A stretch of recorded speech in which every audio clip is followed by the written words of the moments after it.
Arthur Anders was a supervisor on the Jackson School Board and was passionate about his job. All of the kids loved him and he was happy to look after them. The 73-year-old had a family of his own, but his wife couldn't help but question one habit that he had had for the last 4 to 5 years. The hobby turned into an obsession that would consume a lot more of his free time than what his wife liked. Arthur Anders had been collecting pennies for more than 4 decades and had always put his faith in them as he was a religious man. And as he got older, his connection to God only felt stronger for him. It was actually his religion that started the penny collecting. He felt that every penny he found was a gift from God, but he had no idea that he would find many more gifts throughout his life. Anders didn't know that after he picked up his first penny, more would keep appearing through his love. This soon became an obsession until he started saving his own pennies for his hobby. He also started making more decisions that would give him more pennies. He always made sure that his change had pennies in it. This meant that he soon had more pennies than he knew what to do with. Anders said, "I would never spend a penny. I would break $1 before giving up a penny." When the children he looked after figured out how important pennies were to him, they wanted to contribute. "I never allowed anyone, not even my wife nor children, to give me pennies without being compensated. And that he did. He paid them for the pennies they gave him."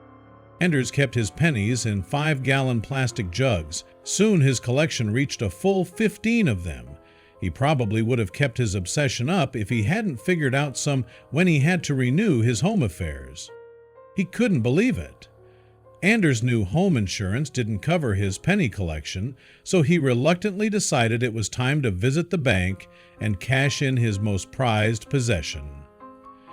Anders had no idea how much money his collection would amount to. The bank employees looked at Anders rolling his containers in on dollies and stared at him in utter confusion. Their eyes popped as they took in the sight of the sheer amount of pennies. Anders worried they would turn it away. He approached the questionable expression behind the desk and asked them to cash his pennies in. "How many?" the woman asked. Bank Vice President Jenny Cole told reporters that it was not a typical day at the bank when Anders rolled in with his collection of pennies on a dolly. "I'm not sure exactly," Anders said. "I would guess him at about 500,000 pennies." The woman stared at him in shock. How would they be able to count all these pennies? But when they finally did, the amount Anders had saved all these years was incredible.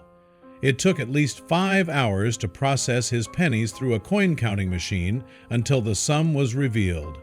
Anders saved up an incredible $5,136.14 through collecting pennies for 4, then 5 years. But what was he going to do with his saved money? After 4 or 5 years of saving, Anders was able to put the money to good use and spend it on a dental bill that had just been issued to him. Anders collected pennies not as a sign of greed, but as a symbol of faith that he was being looked after by the man upstairs, the universe, the penny gods, or whatever you might believe in. His quirky hobby turned out to be a brilliant reminder of how much little things matter. Who would have thought a penny a day could someday bring you $1.50 K? It seems like Anders' patience and consistent well-wishing has paid off for him. The extra bonus of income came just in time for him to pay a medical bill. It is said that the world works in mysterious ways, and for Arthur Anders and the result of his penny collection, that motto is certainly true.